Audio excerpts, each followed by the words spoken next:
நீங்கள் வெளிநாட்டில் இருந்தாலும் பயண தடைகள் மற்றும் சிரமங்களால் அருகில் இருக்க முடியாத இந்த நேரத்தில் உங்கள் பெற்றோருக்கு மருத்துவ தேவைகளை வழங்கி எங்கள் சொந்த பெற்றோரை போல நாங்கள் அன்புடன் பராமரிப்போம். மெடிப்ளேஸ். பாட்டி, நீ இப்படி உட்காந்துக்கிறத பாக்குறப்ப கேவலமா இருக்கு.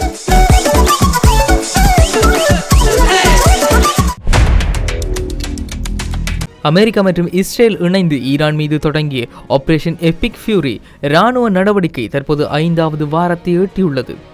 இதன் ஒரு பகுதியாக ஏப்ரல் 1, 2026 அன்று பாரசீக வளைகுடா பகுதியில் நிகழ்ந்த தாக்குதல்கள் உலகளாவிய கவனத்தை பெற்றுள்ளன. ஏப்ரல் 1 அதிகாலை கத்தார் தலைநகரம் தோஹாவிற்கு வடக்கே சுமார் 17 கடல் மைல் தொலைவில் ஒரு வணிக கப்பல் ஈரான் ஏவிய ஏவுகணைகளால் தாக்கப்பட்டது. தாக்குதலின் தன்மை என்னவென்று பார்த்தால், கப்பலின் மேல் பகுதியில் 2 ஏவுகணைகள் மோதின.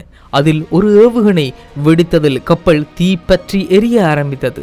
மற்றொரு ஏவுகணை வெடிக்காத நிலையில் கப்பலில் இயந்திர அறையில் சிக்கியுள்ளது. கப்பலில் இருந்த ஊழியர்களுக்கு பாதிப்பு இல்லை என்றும் தீ உடனடியாக அணைக்கப்பட்டதாகவும் United Kingdom maritime trade operation உறுதிப்படுத்தியுள்ளது. பிற தாக்குதல்கள் என்று பார்த்தால், அதே நாளில் குவைத் சர்வதேச விமான நிலையத்தில் எரிபொருள் சேமிப்பு கிடங்குகள் மீது ட்ரோன் தாக்குதல்கள் நடத்தப்பட்டன.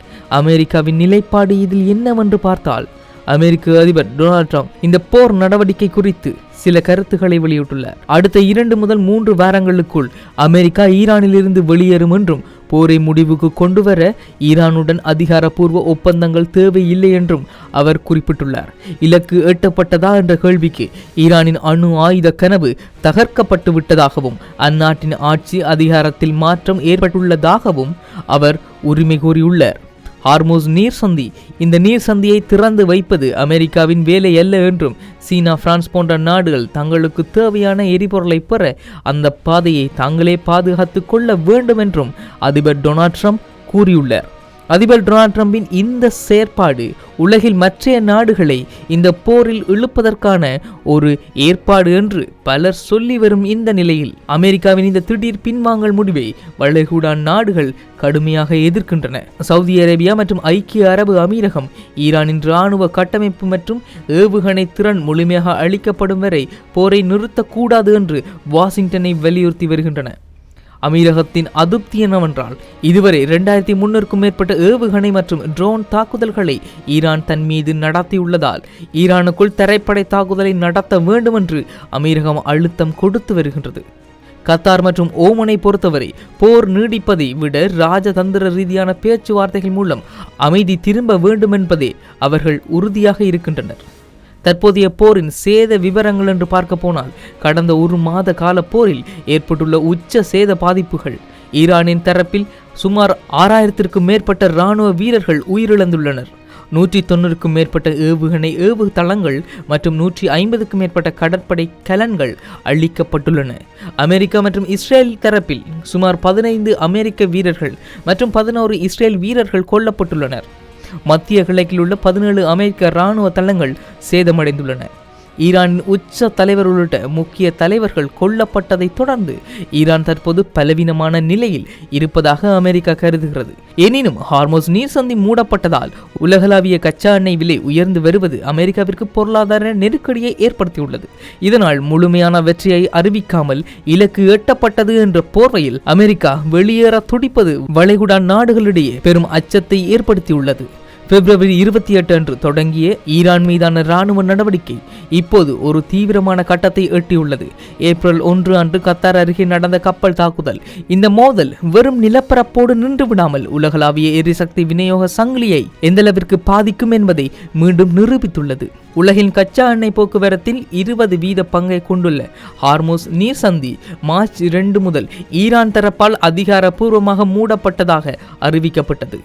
யதார்த்த நிலை என்னவென்றால், ஈரானின் கடற்படை திறன் பெருமளவு சிதைக்கப்பட்டாலும் கடலோர பகுதிகளில் இருந்து ஏவப்படும் சிறிய ட்ரோன்கள் மற்றும் ஏவுகணைகள் மூலம் அந்த பாதையை செயல்படாத வண்ணம் மூடி வைத்துள்ளது. மோதலுக்கு முன்னதாக ஒரு நாளுக்கு சரியாக 150 கப்பல்கள் கடந்து சென்ற நிலையில் மார்ச் இறுதி வாரத்தில் இது வெறும் 13 ஆக குறைந்துள்ளது. இதில் 50க்கும் மேற்பட்ட சீன கப்பல்கள் வளைகுடா பாதைகளுக்குள் சிக்கியுள்ளதாக தகவல்கள் கிடைக்கப்பெற்றுள்ளன. அதிபர் டொனால்ட் ட்ரம்ப் ஈரானின் ஆட்சி மாற்றம் குறித்து ஒரு புதிய கருத்தை முன்வைத்துள்ளார். தலைமைத்துவ வெற்றிடம் என்பது ஈரானில் இருப்பதாகவும் பிப்ரவரி 28 அன்று நடத்தப்பட்ட துல்லியமான தாக்குதலில் ஈரானின் உச்ச தலைவர் அயத்துல்லா அலி கமேனி மற்றும் முக்கிய இராணுவ தளபதிகள் கொல்லப்பட்டதாக அமெரிக்கா கூறியிருக்கும் பொழுது ட்ரம்பின் கூற்றின்படி முதலடுக்கு தலைமை அளிக்கப்பட்டு விட்டது, இரண்டாம் அடுக்கு நிலை குலைந்து விட்டது. இப்போது நாம் பேச்சுவார்த்தை நடத்துவது மூன்றாம் அடுக்கு தலைமையுடன் என்று சொல்லுவது எந்த அளவிற்கு சரியாக இருக்கும் என்பது இதுவரை சொல்லப்படவில்லை. இதையே அவர் வெற்றிகரமான ஆட்சி மாற்றம் என்று குறிப்பிடுகிறார் என்று பல ஊடகங்கள் கருத்து தெரிவித்து வருகின்றது. ஆனால் தற்போது அங்கு இடைக்கால ஆட்சிக்குழு செயற்பட்டு வருவதால் ஈரான் இன்னும் முழுமையாக வீழவில்லை என்பதே உண்மை.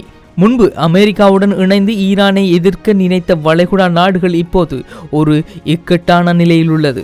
பொருளாதார பாதிப்புகள் மூலமாக ஐக்கிய அரபு அமீரகம் இதுவரை 2300க்கும் மேற்பட்ட தாக்குதல்களை சந்தித்துள்ளது. சுற்றுலா மற்றும் வர்த்தக மையமான துபாய் மற்றும் ஹார்ஜா போன்ற நகரங்களின் பாதுகாப்பான இடம் என்ற பிம்பம் சிதைந்து வருவது அந்நாட்டிற்கு பெரும் கவலையை அளித்துள்ளது. ஏவுகணைகளில் இருந்து தற்காத்து கொள்ள வளைகுடா நாடுகள் பயன்படுத்தும் GPS ஜாமிங் தொழில்நுட்பம் தற்செயலாக வணிக கப்பல்களின் நேவிகேஷன் அமைப்புகளையும் பாதிக்கிறது. இது பாரசீக வளைகுடாவின் கப்பல்கள் மோதிக்கொள்ளும் அபாயத்தை அதிகரித்துள்ளது. இலங்கை மற்றும் இந்திய பெருங்கடல் பகுதிகளிலும் இந்த மோதலின் தாக்கம் உணரப்படுகிறது. மார்ச் 4 அன்று இலங்கை கடற்பரப்புக்கு அப்பால் ஒரு ஈரானிய போர் கப்பலை அமெரிக்கா நீர்மூழ்கி கப்பல் மூழ்கடித்தது. இந்திய பெருங்கடல் பிராந்தியத்தில் பதற்றத்தை அதிகரித்துள்ளது. இந்தியா தனது எரிசக்தி பாதுகாப்பை உறுதிப்படுத்த மாற்று பாதைகளை தீவிரமாக ஆராய்ந்து வருகிறது.